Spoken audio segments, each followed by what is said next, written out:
Hi friends, പുതിയ ഒരു വീഡിയോയിലേക്ക് എല്ലാവർക്കും സ്വാഗതം. അപ്പോൾ എന്തുണ്ടെന്ന് വെച്ചാൽ ഇന്ത്യൻ ആർമിയുടെ അഗ്നിവീർ സോൾജിയർ GD അതുപോലെ തന്നെ വുമൺ മിലിറ്ററി പോലീസ് GD എക്സാമിനേഷൻ്റെ എക്സാം ടോപ്പിക് എന്തൊക്കെയാണ്, അതുപോലെ തന്നെ സിലബസ് എന്തൊക്കെയാണ് തുടങ്ങിയ ഡീറ്റെയിൽസും കാര്യങ്ങളൊക്കെയാണ് ഇന്നത്തെ ഈ വീഡിയോയിൽ നോക്കാൻ പോകുന്നത്. അപ്പോൾ നിങ്ങളാരും വീഡിയോ അവസാനം വരെ കാണുക. അപ്പോൾ നിങ്ങളാരും ഇന്ത്യൻ ആർമിയുടെ അഗ്നിവീർ റാലിക്ക് അപ്ലൈ ചെയ്ത് കാണും എന്ന് ഞാൻ വിശ്വസിക്കുന്നു. ഇന്നത്തെ ഈ ഒരു വീഡിയോയിലൂടെ എങ്ങനെയാണ് ഈ ഒരു എക്സാമിനേഷൻ്റെ എക്സാം ടോപ്പിക്ക് അതുപോലെ തന്നെ സിലബസിൻ്റെ ഡീറ്റെയിൽസ് ആണ് നോക്കുന്നത്. അപ്പോൾ നിങ്ങളുടെ ഫ്രണ്ട്സ് ആരെങ്കിലും ഈ ഒരു എക്സാമിനേഷന് തയ്യാറെടുക്കുന്നുണ്ടെങ്കിൽ ഈ ഒരു വീഡിയോ അവരിലേക്കും ഷെയർ ചെയ്ത് കൊടുക്കുക. ഇത്തരത്തിലുള്ള കൂടുതൽ വീഡിയോകൾക്കായി ചാനൽ സബ്സ്ക്രൈബ് ചെയ്യാത്തവർ സബ്സ്ക്രൈബ് ചെയ്യുക. സബ്സ്ക്രിപ്ഷൻ ബന്ധം ബെല്ലൈക്കനിൽ ഓൾ എനേബിൾ ചെയ്താൽ മാത്രമായിരിക്കും ഇത്തരത്തിലുള്ള കൂടുതൽ വീഡിയോസ് നിങ്ങളുടെ ഫോണിൽ നോട്ടിഫിക്കേഷൻ ലഭിക്കുകയുള്ളൂ. അതുപോലെ തന്നെ നമ്മുടെ ടെലിഗ്രാം വാട്സാപ്പ് ഗ്രൂപ്പിലേക്ക് ജോയിൻ ചെയ്യാൻ ആഗ്രഹിക്കുന്നുണ്ടെങ്കിൽ ജോയിൻ ചെയ്യുക. ലിങ്ക് താഴെ ഡിസ്ക്രിപ്ഷൻ ബോക്സിലുണ്ടായിരിക്കുന്നതാണ്. നമുക്ക് കാര്യത്തിലേക്ക് കടക്കാം. ഈ ഒരു എക്സാമിനേഷൻ നടത്തുന്നത് ഓൺലൈൻ വഴിയാണ്. വിവിധ എക്സാം സെൻറ്ററിൽ വെച്ചിട്ട് കമ്പ്യൂട്ടർ ബേസ്ഡ് മെത്തേഡിലാണ് ഈ ഒരു എക്സാമിനേഷൻ നടത്തുന്നത്. ചോദ്യങ്ങളെല്ലാം ഒബ്ജക്റ്റീവ് ടൈപ്പ് ആയിട്ടാണ്, അതായത് ഒരു ചോദ്യവും 4 ഓപ്ഷൻസും, അത്തരത്തിലാണ് ഒബ്ജക്റ്റീവ് ടൈപ്പ് കൊണ്ട് ഉദ്ദേശിക്കുന്നത്. അപ്പോൾ അത്തരത്തിലാണ് ചോദ്യങ്ങളെല്ലാം ഉണ്ടാവുക.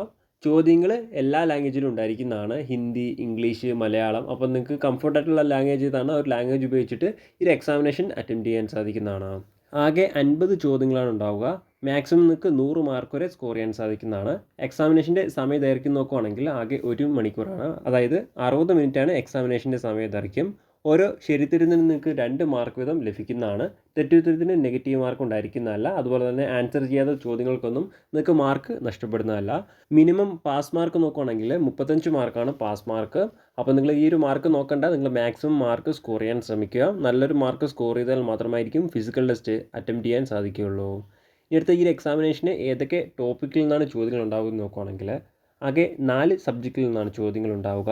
ഏതൊക്കെ സബ്ജക്റ്റാണെന്ന് നോക്കുകയാണെങ്കിൽ ഒന്നാമതായിട്ട് ജനറൽ നോളജ്, രണ്ടാമതായിട്ട് general science, maths, logical reasoning തുടങ്ങിയ 4 ടോപ്പിക്കിൽ നിന്നാണ് എക്സാമിനേഷന് ചോദ്യങ്ങൾ ഉണ്ടാവുക. ജനറൽ നോളജിൽ നിന്നും ആകെ 15 ചോദ്യങ്ങളാണ് ഉണ്ടാവുക. മാക്സിമം നിങ്ങൾക്ക് 30 മാർക്ക് വരെ സ്കോർ ചെയ്യാൻ സാധിക്കുന്നതാണ്. ജനറൽ സയൻസിൽ നിന്നും 15 ചോദ്യങ്ങളാണ്. മാക്സിമം നിങ്ങൾക്ക് 30 മാർക്ക് വരെ സ്കോർ ചെയ്യാൻ സാധിക്കുന്നതാണ്. മാത്സിൽ നിന്നും ആകെ 15 ചോദ്യങ്ങളാണ്. മാക്സിമം നിങ്ങൾക്ക് 30 മാർക്ക് വരെ സ്കോർ ചെയ്യാൻ സാധിക്കുന്നതാണ്. ലോജിക്കൽ റീസണിൽ നിന്നും ആകെ 5 ചോദ്യങ്ങളാണ്. മാക്സിമം നിങ്ങൾക്ക് 10 മാർക്ക് വരെ സ്കോർ ചെയ്യാൻ സാധിക്കുന്നതാണ്. ഇങ്ങനെയാണ് ഓരോ സബ്ജക്റ്റ് വൈസ് ചോദ്യങ്ങളുടെ രീതി. ഇനി അടുത്ത സിലബസ് നോക്കുകയാണെങ്കിൽ അതിനുമുമ്പായിട്ട് ഒരുപാട് പേർ ഈ ഒരു എക്സാമിനേഷൻ്റെ സ്റ്റഡി മെറ്റീരിയൽസ് ചോദിച്ചിട്ടുണ്ടായിരുന്നു. അപ്പോൾ അവർക്ക് വേണ്ടിയിട്ടുള്ള സ്റ്റഡി മെറ്റീരിയൽസ് ഈ ഒരു ആർട്ടിക്കിളിൽ ആഡ് ചെയ്തിരിക്കുന്നതാണ്. അപ്പോൾ സ്റ്റഡി മെറ്റീരിയൽസ് വേണ്ടവർ ഈ ഒരു ആർട്ടിക്കിൾ ചെക്ക് ചെയ്യുക. ഈ ഒരു ആർട്ടിക്കിളിലെ ലിങ്ക് എന്തായി ഡിസ്ക്രിപ്ഷൻ ബോക്സിൽ ആഡ് ചെയ്തിരിക്കുന്നതാണ്. ഇനി അടുത്ത സിലബസ് നോക്കുകയാണെങ്കിൽ ആദ്യം ജനറൽ നോളജ് നോക്കാം. കറണ്ട് അഫയേഴ്സുമായി ബന്ധപ്പെട്ടാണ് ഈ ഒരു ടോപ്പിക്കിൽ ചോദ്യങ്ങൾ ഉണ്ടാവുക. കൂടാതെ abbreviations, sports, award and prizes, terminology, Indian armed force, continents and sub continents, invention and discoveries, constitution of India, international organisations, books and authors, knowledge of important events that happens in India and world level, current important world events, prominent personalities തുടങ്ങിയ ടോപ്പിക്കിൽ നിന്നാണ് ഈ ഒരു സെക്ഷനിലെ ചോദ്യങ്ങൾ ഉണ്ടാവുക. ഇനി അടുത്ത general science നോക്കുകയാണെങ്കിൽ നമ്മുടെ ഡേ ടു ഡേ ലൈഫിൽ നടക്കുന്ന ഫിസിക്സ്, കെമിസ്ട്രി, ബയോളജി പരമായിട്ടുള്ള കാര്യങ്ങളൊക്കെയാണ് ഈ ഒരു സെക്ഷനിലെ ചോദ്യങ്ങൾ ഉണ്ടാവുക.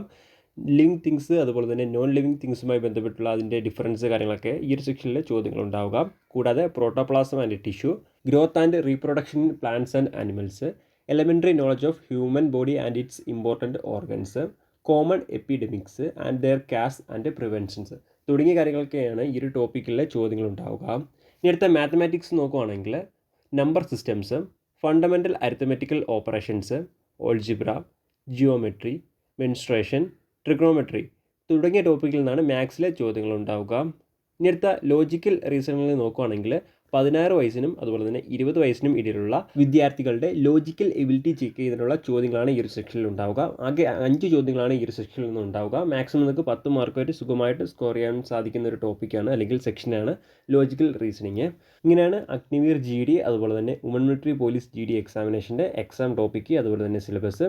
ഈ ഒരു എക്സാമിനേഷൻ്റെ സ്റ്റാൻഡേർഡ് അല്ലെങ്കിൽ ചോദ്യങ്ങൾ ഏത് ലെവലിലാണ് ഉണ്ടാവുക നോക്കുകയാണെങ്കിൽ 10ാം ക്ലാസ് ലെവലിലുള്ള ചോദ്യങ്ങളാണ് ഈ ഒരു സെക്ഷനിൽ അല്ലെങ്കിൽ ഈ ഒരു എക്സാമിനേഷൻ ചോദിക്കും. അപ്പോൾ നിങ്ങൾ ആ ഒരു ലെവലിൽ എക്സാമിനേഷന് തയ്യാറെടുത്താൽ മതി. അപ്പോൾ നിങ്ങൾക്ക് അഗ്നിവീർ GDയുമായി ബന്ധപ്പെട്ട് മോഡൽ ക്വസ്റ്റ്യൻസ് വേണമെങ്കിൽ തീർച്ചയായിട്ടും നിങ്ങൾ താഴെ കമൻറ്റ് ചെയ്യുക. എന്നാൽ അത്തരത്തിലുള്ള വീഡിയോ അപ്ലോഡ് ചെയ്യാവുന്നതാണ്. പ്രധാനമായിട്ടും ഈ ഒരു കാര്യം ഷെയർ ചെയ്യാനാണ് ഇന്നത്തെ ഈ വീഡിയോയിൽ വന്നേ. അപ്പോൾ നമുക്ക് മറ്റൊരു വീഡിയോയിൽ കാണാം. അതുവരെ ബൈ.